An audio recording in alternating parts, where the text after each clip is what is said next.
My name is Pablo De Arriba and I am from Fitness for Hope here at Razi International School. Now, I myself am a boxing coach, and growing up, my first ever boxing club was at my school, and it was provided as an extracurricular activity. As such, I have always thought that extracurricular activities in school are extremely important, and that's why I found it very encouraging and inspiring to see that Razi International School has these programs in place.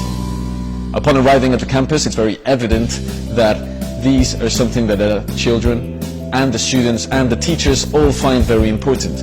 And so I was very happy to see that extracurricular activities are something that are equally important here. Once again, we just want to say a huge thank you for having us, and we hope to come back very, very soon. Thank you.